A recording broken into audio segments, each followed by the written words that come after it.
What is up, my friends? My name is Kim, and if you like true crime like I do, go ahead and hit that subscribe button. I hope everyone is having a fabulous day today. Today is a bonus video. This is my third video this week. Usually I only post two, but this week I really wanted to get this case out. Today I am drinking some ginger peach tea.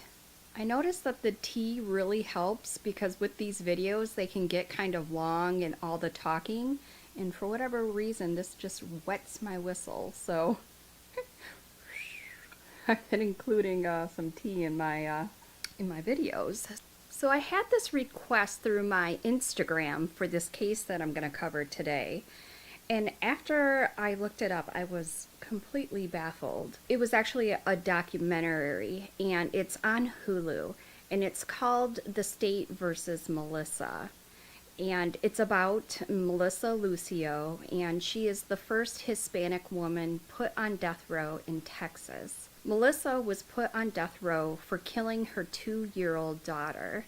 Melissa killed her daughter in the way that the forensic pathologist said was the worst case of child abuse she has seen in 30 years. I want to talk about the documentary and what the documentary didn't tell you. Let's get into it now.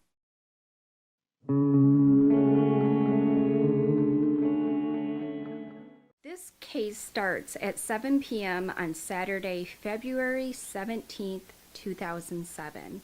Paramedics were dispatched to an apartment where Melissa Lucio lived with her 9 children. At the time, she had 12 children total, and she was pregnant with twins.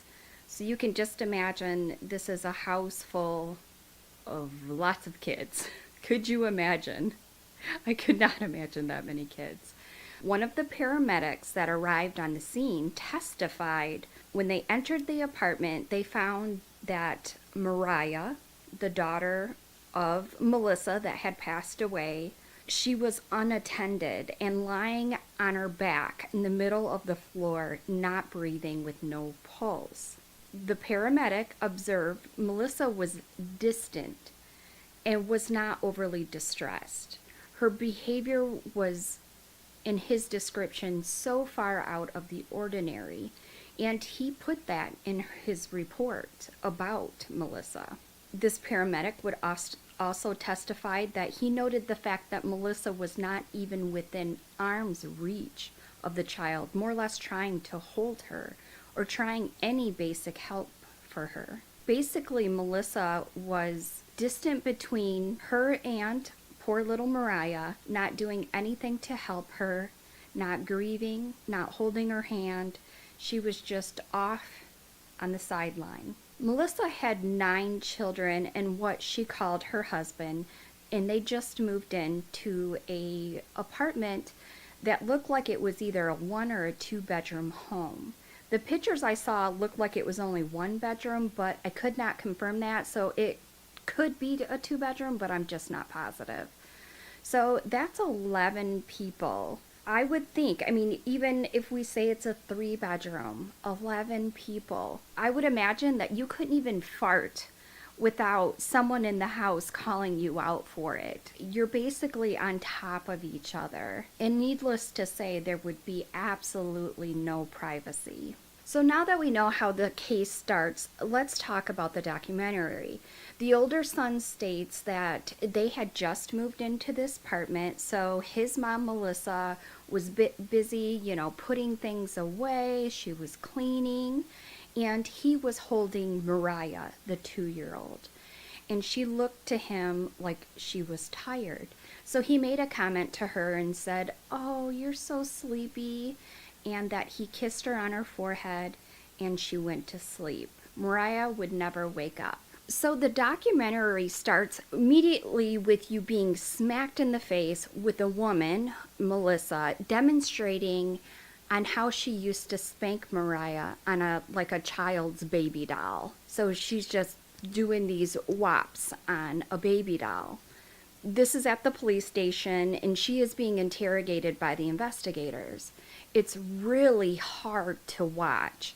And at this point, I thought, I should just turn this off. I don't know if this is the show for me. But actually, it does kind of soften from there. It like goes in really hard and it kind of weakens a little bit from there as far as, that type of image. The police had been questioning her for hours, showing her pictures of Mariah's bruised and beaten body, asking her to explain how she looks the way that she does. You guys, these pictures they show in the documentary, I won't show them, of course, but it is heartbreaking. Her body is literally bruised from head to toe. I don't mean like a bruise on her face, a bruise on her arm, a bruise on her leg. No. There are several bruises. Her poor little body was literally covered. It was as if she was a human punching bag for somebody. Stay with me, you guys. This is the tough part. It's important to understand the case and the type of trauma that poor little Mariah went through. It's hard to talk about, and I believe that is why this case has not been covered as much as it probably should. I see no news reports. I see no YouTube videos. Honestly, if this state of Texas versus Melissa never came out, I probably would have never heard of this case. And this woman is on death row. Like serial killers are on death row. Like she must have did something big time, but it is not talked about. And that was really surprising to me. But it's a story that you've heard time and time again, and it's horrific. This is a mother who is designed by nature to take care of children. And so when you hear something like this and how traumatic it is on top of it, it almost becomes distasteful and people don't want to talk about it. And I get it. But it's important. So as I seen the bruises in the show, my instant thought was post-mortem bruising. It must be that. I mean, it couldn't be that she's literally littered in bruises like that. That just doesn't happen. Well, no, it wasn't. These pictures were taken immediately after she was found, when she was taken to the hospital and medical examiner took pictures of her. So this wasn't long, like hours after, to be able, because you do get that discoloration, whatever. So that was my initial thought, but that was not the case at all. They went on to explain that her arm had been broken and had not been treated. It was in a healing stage, but it had been broken and it had not sought treatment. She had several bite marks on her back, not just one, but it looked like she had 3 separate different bite marks on her back in different healing patterns.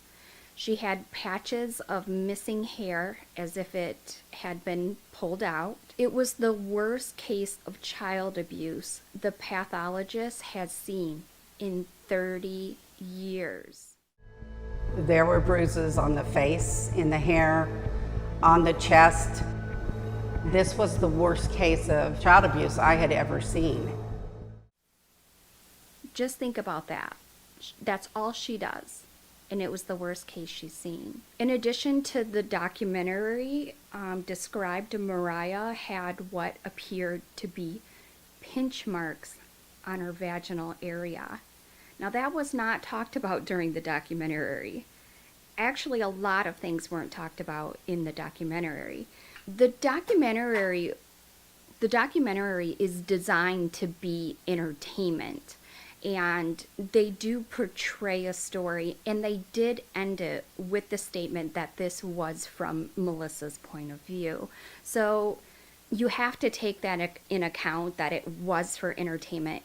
And like I had mentioned earlier, if it gets too horrific, then you want to turn it off. So they softened it, definitely, but it was horrific. So they they left out the part that she had pinches to her vagina area. But however, in the documentary, what they did include is they asked the other children, because there was 8 other children in the home, they asked them to explain how their mom would punish them. And she would say, or it was a girl that was talking, but she said that her mother would occasionally pinch her. So this is consistent with Mariah's injuries. So this wasn't out of character for Melissa to pinch her children. The placement, however, is very different. Now, there was no mention anywhere of sexual abuse, okay? So we'll just get that out of the way. I believe pinches to the vagina area is sexual abuse, but there's no mention of it. There was no charges brought against her for it. So, I mean, she had bigger fish to fry. I don't know if they didn't include it because of that or if it just didn't happen. I don't know. So, in addition, Mariah had a few other issues as well. She had contusions to her lungs and kidneys caused by either punches or stomps. She had dehydration, bruises over an extensive area of her body, and blunt force trauma to the head, which is believed to be the cause of her brain bleed and her death. In the documentary, they show Melissa admitting to spanking and punishing Mariah, but they have an expert explain that it had been hours of interrogation. She didn't have any food, she didn't have any water, that there were even times where they think that maybe she didn't even have a bathroom break. While Melissa was in this interrogation, she isn't seen screaming, she isn't seen crying, she isn't at any point showing, in my opinion, any grief for the loss of her daughter. At one point, she is shown with her head on the table, actually sleeping. In her defense, it was 3 o'clock in the morning. She had just lost her daughter, but it just seemed like an odd behavior. That's just in my opinion. Melissa's defense and in the documentary, they want to paint a picture that in the interrogation, that because of the circumstances, that it shouldn't be allowed to be shown to the jury. That Melissa was put in this strenuous situation, so that's why she's confessing to spanking Mariah. But what they don't tell you is that she continues to admit that she spanked and abused Mariah well after the interrogation. This was actually part of her defense. I pulled up the appeal, and this is coming right from Melissa's defense attorney. This is the quote right from her lawyer's mouth, and this is the opening remarks. Quote, "My client is not up for Mother of the Year. I told you that my client is guilty of injury to a child. She is, and she has admitted that. The question here before you is whether or not on February 17, 2007, Melissa Lucio intentionally and knowingly killed Mariah Alvarez. That's the issue. That's the issue. Not whether she beat her, not whether she broke her arm, not whether she's a lousy mother or didn't provide for her children. That's not the issue. The issue is whether or not she killed Mariah on the 17th of February, 2007, unquote." So as you can hear, her defense is not stating that Melissa didn't abuse Mariah, that her interrogation was something that she was coerced to say, because she said these words after her interrogation. And as we know, she didn't take her to seek medical treatment either. Melissa stated she could tell Mariah was sick that day. She wouldn't eat, and she would have bouts of tremors and twitch. Melissa did not seek help for her daughter. What Mariah went through was a slow process of death. Melissa had endless time to get her help, but did nothing. The documentary touched on the fact that Melissa was addicted to drugs. She admitted it. She was described by her family in the documentary that she would go in the bathroom for hours getting high. Her kids would say, yeah, she was addicted to drugs, but that she was a good mom. Could you imagine being absent for a couple of hours with 9 kids running around your house? You can't, no. What is important here is that they found drug paraphernalia in the home when they called for help for Mariah, as well as 2-year-old Mariah had cocaine in her system. How does that happen? Please, someone tell me. My first thought, and I have no idea, but possibly Mariah was in pain from her injuries, and she was described in the documentary as being a child that cried a lot, and that possibly Melissa gave her some of that just to ease her pain, but that could be far-fetched. I don't know. My second opinion is that she was 2 years old, and most 2-year-olds cannot keep their hands out of their mouth, so possibly she was reaching around, got her hands on it, put it in her mouth, and that's possibly how she got it in her system. But she's 2 years old with cocaine in her system. So this obviously was a point of contention for me, but it really didn't come up too much in the documentary or in her court documents. Okay, so we should back up a little bit. Who is Melissa Lucio and her backstory? Melissa was born on July 18th, 1968. She had 2 sisters and a brother. Her and her family were living in Rio Grande Valley at the time of her arrest. She grew up in an absent father home, and she alleged that she was sexually assaulted by her mother's live-in boyfriend, but we'll talk about that more. She got married at the age of 16 years old. She married a man who was an alcoholic. He was also very abusive to Melissa. She would go on to explain that she got married because she wanted to get out of the home where she was being abused. Melissa stated that she had 5 kids by the age of 24 years old. Yikes. Melissa's husband's sister, which would be her sister-in-law, allegedly introduced her for the first time to drugs, and that's when Melissa got addicted to drugs. So about the sexual assault Melissa claimed happened to her from her mom's live-in boyfriend. She stated it started when she was around 7 years old, and it lasted for a couple of years. The prosecutor stated that she brought this into play long after she had already seen doctors. And when she seen these first doctors, she said, no, I've never been sexually assaulted. But as it got further into the legal process, that she conveniently brought this up to help her in her defense. When she was asked earlier, she would say that she hadn't been abused in that way, but then she changed her tune later for her defense, and that's the only reason why she later said that this happened. I have no doubt that she was probably abused. Her mother in the documentary stated that poor little 7-year-old Melissa came up to her and told her she was being abused. And her mother responds with, oh my God, I can't believe this MF, and I'm going to get him out. No, her mother does not do that. Her mother tells her to never say that again because it wasn't true. Her mom said that she didn't believe her because she was so little.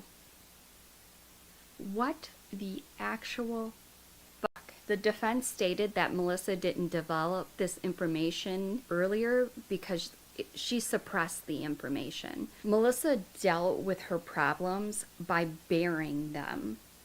All of her traumas, she liked to pretend like they never happened. In my opinion, I do believe that this is a character flaw of Melissa. This would explain a lot about her interrogation as well as her defense. Her defense lawyer stated that she just really didn't seem to care. Like it was just going to magically disappear and everything was going to be okay. He would state that it was very difficult and hard to defend somebody who didn't seem to be interested in defending themselves. I mean, could you imagine you have somebody that says, I'm innocent, I didn't do this, I didn't intentionally hurt my daughter, but then just kind of stand back aloof and not do anything to help protect her. It makes it very hard for another person to invest. Now, a good lawyer, in my opinion, would overlook that and do the best that they could. But in this case, he said it was very hard to defend her. So as you can imagine, just by that statement, the defense lawyer was under extreme fire in this documentary. The prosecutor was actually put in jail because he was taking bribes. It was portrayed as if the prosecutor and the defense lawyer, her defense lawyer, were in cahoots. Her defense lawyer ends up going over to the other side, to the prosecutor's side, after her case, or shortly after her case was over. It was described in the documentary with evidence that Melissa's lawyer left out key information to adequately defend her. The defense lawyer did not call any of your family. He didn't call any of her friends as character witnesses. There was allegations that one of the daughters, Alex, she was an older daughter, that she was the one that was abusing Mariah, and that she was the one that pushed this poor baby down some stairs. Melissa stated in the documentary that she believes it could have been Alex, but she was taking the blame earlier. When she first got arrested, she was taking the blame for Alex. She didn't want Alex to get in trouble at the time. But that totally contradicts what she is saying today. Why do you not want to protect your daughter Alex now? I lied to protect her, but now I don't want to lie anymore? I'm not buying it. No. Do I think Alex could have played a part in hurting Mariah? Yeah, I do. The amount of injuries and the admitted abuse from Melissa, this would have been acceptable in this home. They lived on top of each other, one person after another. They had one mattress. So basically it's monkey see, monkey do. If mom's doing it, I can do it. Because they would punish these kids. Mom was absent. She was off doing drugs. The little ones were left with the older ones, and they're left to discipline her. And she was a crying kid. She probably did abuse her. Was she the cause of her dying, though? That's the question. Now, they introduced Child Protective Services into the documentary. They state that there is between 2,000 to 4,000 pages of CPS documents involving Melissa and her children. They state that there was not a history of physical abuse. Of all those pages, there is not any physical abuse. And that's important to understand, because she didn't have a history of violence. She's never been arrested for violence. She just was never described as a violent person. That of those thousands of pages, it was only neglect. What they didn't say in the documentary, that Mariah was removed from the home when she was only two weeks old. She was only 2 weeks old. That Mariah was in foster care after her birth until 88 days before her death. 88 days, y'all. So that's 3 months in Melissa's care to the end of her life. Alex, the older daughter, the one that now Melissa is saying, I don't want to protect her anymore, whatever, that possibly pushed her down the stairs, admits in the documentary that she didn't really have a bond with Mariah because she was from a different father from her. But in the appeal I read, Melissa would say those same words, that because Mariah was removed from the home when she was only weeks old after her birth, that she too didn't feel a bond with Mariah. So in the documentary, they explained that it was neglect that caused the reports and actions from CPS. Let me tell you what neglect looks like. Because when I hear neglect in my innocent brain, I'm thinking that, they're running around the streets, that they probably haven't had a shower, or, they're probably not being fed. But let me tell you the reason that the kids were removed. And this is directly from the appeal, and I'll link this all below so you guys can check it out yourself. Proceed with caution. This is from the CPS worker herself. Quote, On September 21st, 2004, I made a second home visit at the residence to address the allegations on the second report. At this time, the home was found to be unsafe for the children. Ants were seen crawling on the floor and a mattress where the newborn baby Mariah was sleeping. There was a fan in the window with no cover, leaving the blades exposed. Inside the refrigerator, there was a rotten head of lettuce, a carton of eggs, and a plastic container of mayonnaise. The refrigerator had an odor of spoiled food. The pantry contained one small can of corn, a box of salt, sauce, a box of infant mixed cereal, and empty condiment containers. There was a strong odor of urine throughout the home. I made contact with Robert, Gabriel, Adriana, Sarah, and Mariah Alvarez at their residence. Robert, 4 years old, was observed with a dime-sized bruise on his stomach, an old scratch on his stomach that was about 3 inches long, and insect bites on his arms and legs. He was observed to have 2 staples on his head, reportedly from an injury he sustained from falling off the bed. Gabriel, 3 years old, was observed with bite marks the size of 2 quarters on his left shoulder, multiple scratches on his face, and multiple insect bites on his arms and legs. Adriana, 2 years old, was observed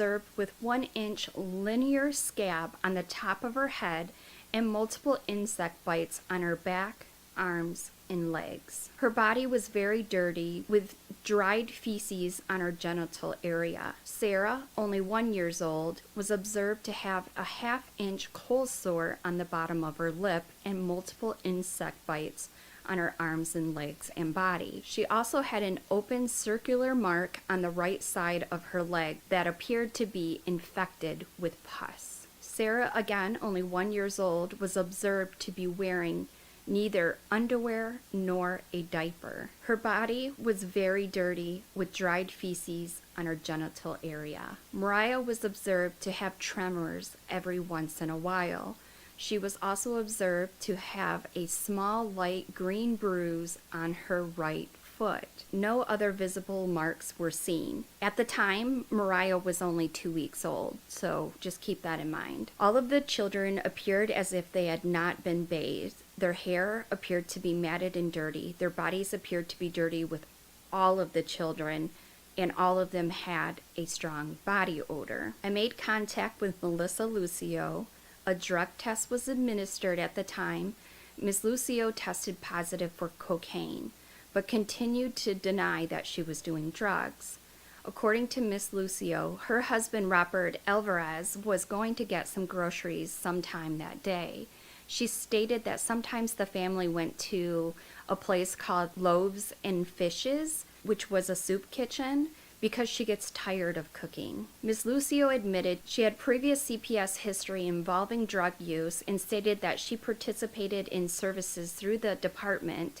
Ms. Lucio indicated that she did not have any family members who could take care of the children. She stated that the father to her older children resided in Houston, Texas, and that he would be willing to take responsibility for them. Ms. Lucio stated that Roberto Alvarez, father to the 7 younger children, worked late and could not make contact with the worker.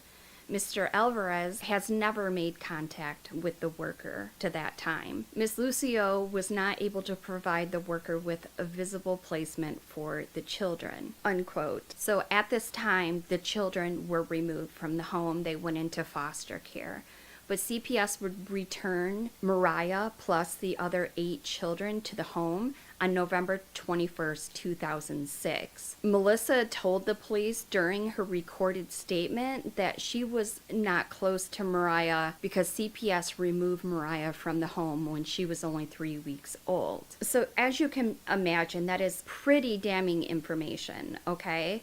So it's very eye-opening. So there is a lot of issues going on there. And mind you, this is just statements from one of the CPS cases, and that's why they were removed. There are so many other examples, and yeah, she was a bad mom, and that is the understatement of the year. At one point, her and her children went to live in a park. They were homeless for almost 6 weeks. In a park, they were living, her and her children. The documentary focused on the lawyer, and the lawyer seemed to do pretty much a lousy job protecting Melissa. It just cannot be denied, in my opinion. I think he was just sick of representing the bad guy by this point, probably was interviewing for this prosecutor's office job. He was looking forward to the day where he didn't have to protect the bad people anymore. I don't know this, I'm guessing, but that was what was going on at the time, because he ended up going over to the prosecutor's office, and that doesn't happen overnight. But that being said, yes, she had a bad defense, but she's had multiple appeals, all of them denied. Melissa has been appealing for 11 years. Her incarceration report, while she's been locked up, isn't pleasant as well. She has been said to fight with other inmates plus the guards. Not exactly the non-violent person that the documentary leads you to believe, in my opinion. So what happened was, in July of 2019, people were coming forward. Her story was becoming known. In July of 2019, they reversed her conviction because they said she had a bad defense, in layman's terms. Well, that was false hope for Melissa, because when the state appealed it in February 2021, the same court reversed her conviction. The court nullified her reversal and reinstated her death sentence. Now it is up to the U.S. Supreme Court. If they refuse to look at it, her death date will be set. And that's where it stands today, and that is actually the closing credits of the documentary. If you guys want to check out the documentary, it's on Hulu, or you can find it on YouTube and you can purchase it that way. My thoughts of the documentary is, I find it was really interesting. And when I got done watching it, I honestly wanted to call the Innocence Project for Melissa. I felt that moved by it. It did its job. But now that I've done the research into it, I know for a fact that Melissa is where she needs to be. They painted a picture of somebody who potentially could be innocent, but they left a lot of facts out. Again, it was from Melissa's point of view. It did say that in the documentary, so I can't blame them. I was entertained by it, but me being someone that has access to the internet, I was able to look it up, and I lost all empathy for Melissa. What happened to Mariah is unimaginable. And it only happened in a 3-month period. Her actions are reprehensible, and she should never, ever be in the presence of children. Her children, anybody else's children, she is right where she needs to be. I don't know what turned that switch for Melissa to become a violent person, but she did, and it escalated fast. As far as her death sentence, I'm a bit torn on that one. I 100% believe that she should spend the rest of her life in prison. She is guilty of letting her daughter die, be abused, that ended in death.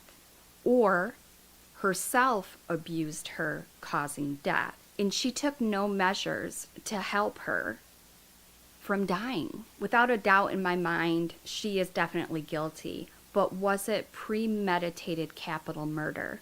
I'm just not sure on that one. But let me know what you guys think. Life in prison, death, or maybe you think something totally different. This was a tough case that ended in a horrific death of an innocent 2-year-old baby girl. Rest in peace, Mariah, and prayers to the family. There's a lot of them. One of her daughters ended up having 9 children because she wanted to have a big family like her mom. Interesting. I don't know how one could take care of 9 kids, but that's just me. If you guys made it to the end, you guys are rock stars and I love you to death. There are more true crime videos in my Captured Killers playlist if you want to check them out. But either way, thanks so much for watching, my loves. Stay safe and I'll see you in my next one. Bye.